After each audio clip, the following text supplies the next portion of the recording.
pessoal, eu sou a Teacher Laura, professora de inglês aqui do Colégio Adélia, e hoje a gente vai aprender um pouquinho sobre o Simple Present. Roda a vinheta.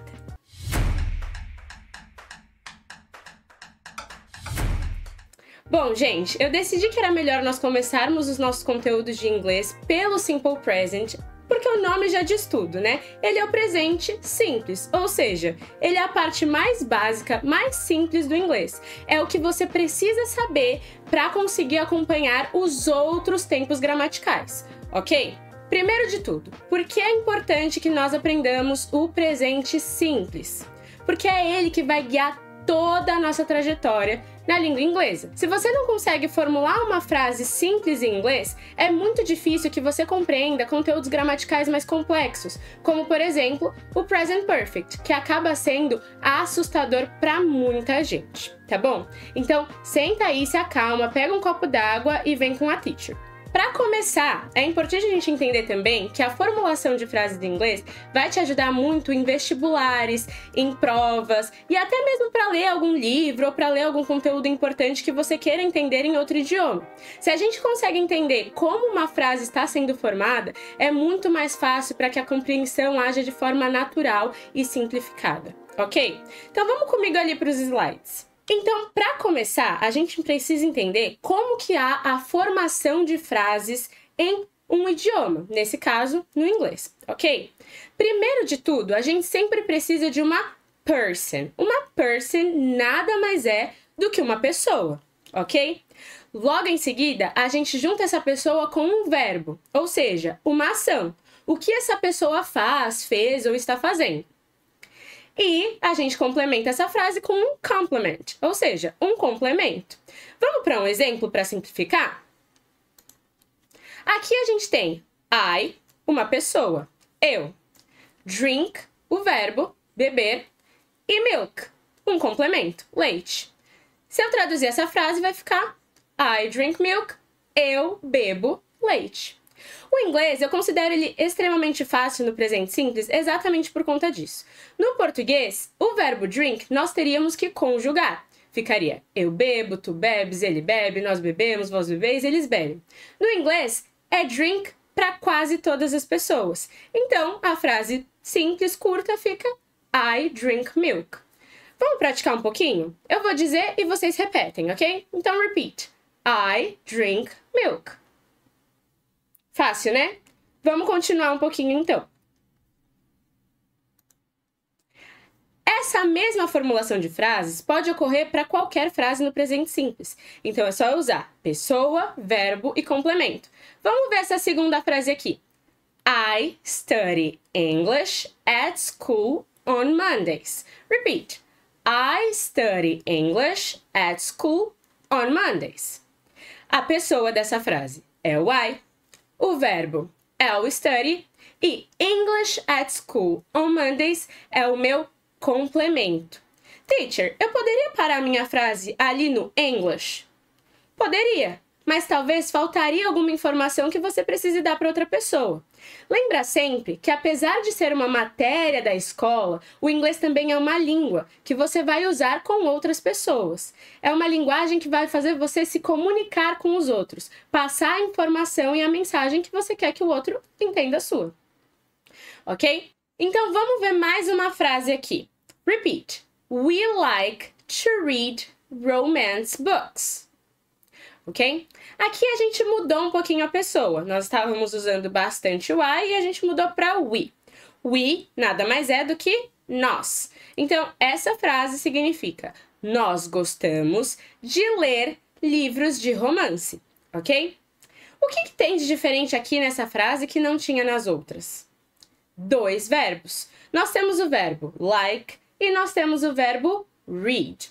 Sempre que nós tivermos dois verbos, um ao lado do outro em inglês, nós precisamos separá-los. E aqui nós vamos usar o to, ok? Então, volta. Então, we like to read romance books, ok? É isso, galera. Vamos pro próximo. Agora, vamos falar um pouco da negativa no inglês.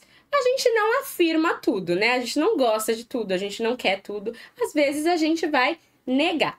Para nós fazermos uma negativa em inglês, a gente precisa do verbo auxiliar do, ok? No simple present. O do, ele é um verbo auxiliar e ele não vai ter tradução nessas frases por enquanto, ok? Quando a gente junta o do mais o not, a gente tem uma frase negativa. Vamos ver um exemplo. I don't study English at school on Mondays. Repeat. I don't study English at school on Mondays. O que eu fiz aqui? Eu juntei o do com o not e isso se tornou o don't, ok? É muito mais comum nós vermos o don't nas frases. Teacher, posso usar do not? Pode, não tem problema, não tá errado. Mas a abreviação na fala vai ser muito mais fácil de ser usada, ok? Então é só eu pegar esse não e colocar do lado da minha pessoa. I don't study English. Vamos ver mais um exemplo? We don't like to read romance books. Percebe que minha frase continua a mesma? A única coisa que vai mudar é que eu coloquei o don't ali do lado da pessoa. Fácil, né? Nosso próximo passo para o simple present vai ser a interrogative. Interrogative nada mais é do que a pergunta.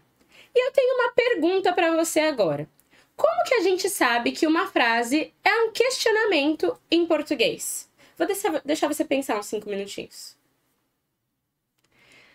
Pelo ponto de interrogação, certo? Aí, às vezes, a gente começa a ler a frase com uma entonação de afirmativa e termina como se fosse uma pergunta, né? No inglês, não é assim que funciona. No inglês, a gente precisa usar o verbo auxiliar no início da frase, já indicando que aquela frase vai ser uma pergunta. Então, nós usamos o do, que é o nosso verbo auxiliar no simple present, mais a pessoa. Por exemplo, do you study English at school on Mondays? Repeat. Do you study English at school on Mondays? Tá vendo que o meu do, o meu verbo auxiliar, vai à frente da pessoa, do sujeito? É aí mesmo que ele se encontra, ok? Então, essa é uma pergunta. Você estuda inglês na escola nas segundas-feiras? Vamos ver outro exemplo? Do we like to read romance books? Repeat. Do we like to read romance books? A pessoa mudou, mas o do continua ali na frente. Nós gostamos de ler livros de romance? Bom, nem tudo são flores, né? E é claro que no Simple Present a gente também teria alguma regrinha um pouquinho diferente. Agora a gente vai falar da third person. A third person no Simple Present nada mais é do que o he, she, it. Ou seja, ele, ela ou ele, ela para coisas e animais, objetos, enfim, ok? A regra principal para he, she, it, ou seja, para quando a minha frase começa com ele ou ela, é que nós devemos colocar um S ao final do verbo. Então, o meu verbo, por exemplo, like, vai virar likes. Você pode lembrar de uma explicaçãozinha assim, como se você estivesse abrindo uma latinha de refrigerante? Likes. Boa dica. Vamos ver um exemplo agora, então. Ela bebe leite. She drinks milk. Não esqueçam do S, gente. É uma parte extremamente importante para nós diferenciarmos a terceira pessoa, ok? A regra é basicamente essa. Vamos ver mais um pouquinho? Quando o meu verbo terminar com as letras O, SH, X, S, CH ou Z, ao invés de acrescentarmos apenas o S, nós precisamos acrescentar o ES, ok? Simples assim. Então, nesse exemplo, a gente tem o verbo to go, o verbo ir. A frase ficou: She goes to school. A frase ficou: She goes to the park. Repeat. She goes to the park. Percebe que o meu verbo go termina com O? E como eu já havia dito, se o verbo termina com O, eu acrescento ES ao final do meu verbo. Então ficou: She goes to the park. Outra regrinha é que caso o meu verbo termine com uma consoante mais um Y, eu retiro o Y e acrescento IES. Por exemplo, nós temos o verbo to study, que termina com DY. A gente tira o Y e acrescenta o IES. Nesse caso, nós temos he studies math at school. Repeat. He studies math at school. Ok? Agora, a negativa da third person segue a mesma regra. O meu verbo principal aqui na frase é o do, o meu verbo auxiliar, é o primeiro verbo que vai aparecer. Então, o do termina com o O. Se termina com O, eu acrescento ES. Então, o meu do vira does. Na negativa, ele junta com o not, ok? Então, ele vai ficar does not. Ou doesn't, contraindo. Repeat with me, please.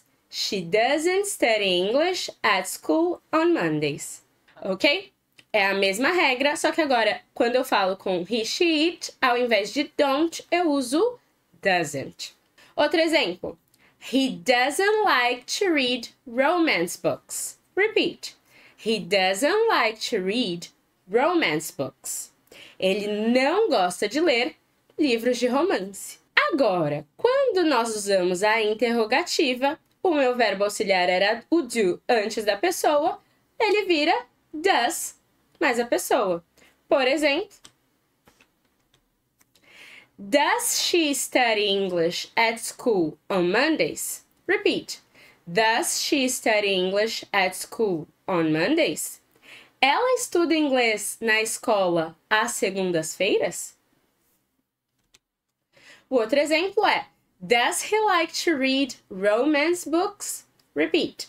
Does he like to read romance books? Ele gosta de ler livros de romance? E aí, será? Agora, pra gente concluir e ver se a gente aprendeu mesmo, vamos praticar um pouquinho. Eu vou mostrar algumas perguntas e a gente vai ver como responde, ok?